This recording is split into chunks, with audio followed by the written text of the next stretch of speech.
দীপাংকৰ ৰাজামণি এতিয়া মই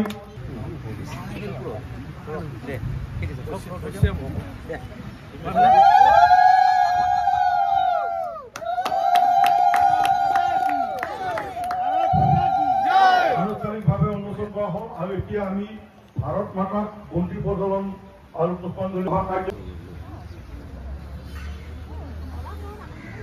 এতিয়া মই আজি প্ৰথমে মই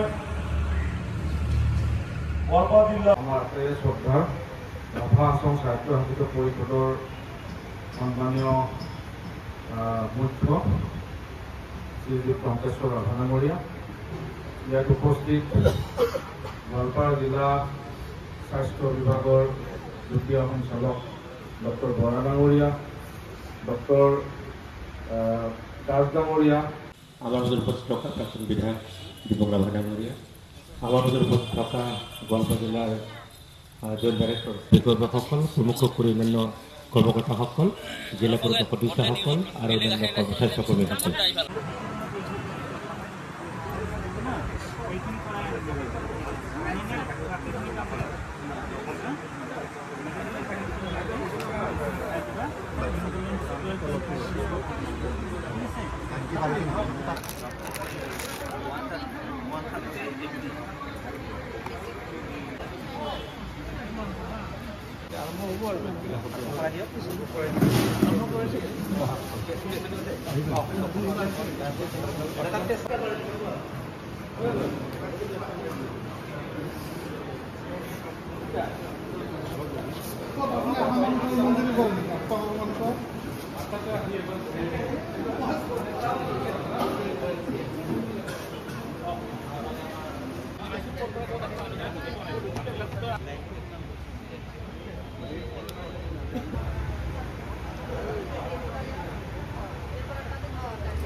খুব একদম যে ফিগুৰ হয় দি দিম আৰু সাধাৰণতে ফিমেলবিলাক দেখিছোঁ আমাৰ কিছু কাম হ'ল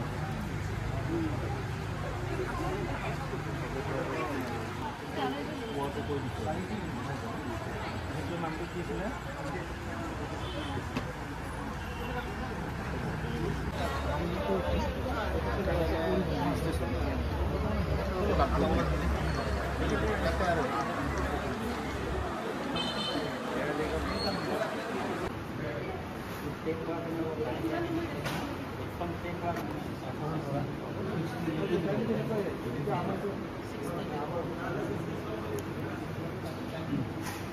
তাত আপোনাৰ পানী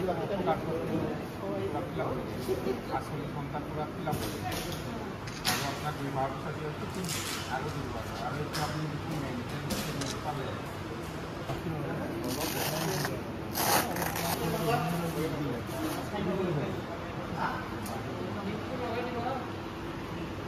Aman bro.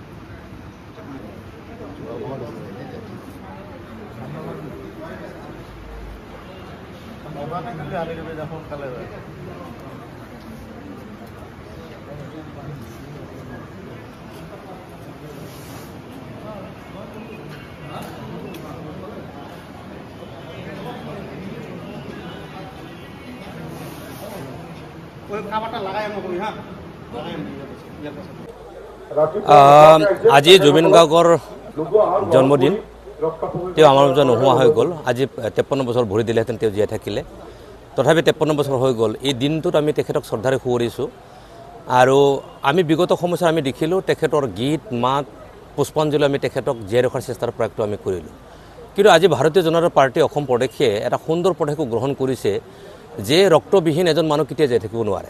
গতিকে ৰক্তদান মহান দান, ৰক্তদানৰ দ্বাৰা ভাৰতীয় জনতা পাৰ্টীৰ কৰ্মকৰ্তাসকল সাধাৰণ ৰাইজ সকলে সন্মিলিতভাৱে ৰক্তদান কৰি বিনামূলীয়াভাৱে জুবিন গাৰ্গৰ স্মৃতিত তেওঁৰ জন্ম জয়ন্তীত বা জন্ম দিৱসত আমি ৰক্তদান কৰি মানুহৰ জীৱন দান কৰিব কাৰণে যিটো প্ৰয়াস যিটো প্ৰচেষ্টা যিটো সিদ্ধান্ত লৈছে এই সিদ্ধান্তটো ভাৰতীয় জনতা পাৰ্টীৰ মহৎ কাম হৈছে। কাৰণ এইকাৰণে মহৎ কাম বুলি কৈছোঁ যে জুবিন গাৰ্গ ডাঙৰীয়াক গীত মাক তেখেতৰ পুষ্পাঞ্জলিৰ জীয়াই ৰখাৰ পৰিৱৰ্তে আমি ৰক্তদান আমি সময়ত কৰিব পাৰিব লাগিব। এইটো মহান দান কৰ্মকৰ্তাসকলে কৰিছে, অংগদান কৰিব পাৰিব লাগিব। তেতিয়াহ'লে জুবিন গাৰ্গে যে প্ৰতিটো শ্ৰেণীক জীয়াই থকাৰ যিটো সংকল্প তেওঁ লৈছিল, সেই সংকল্প তেতিয়াহে পালন হ'ব যদিহে আমি ৰক্তদান অংগদানকে আৰু সামগ্ৰিক কৰি মানুহজন জীয়াই থাকিবৰ কাৰণে যিখিনি কৰণীয় কাম সেইখিনি যদি আমি কৰিব পাৰোঁ।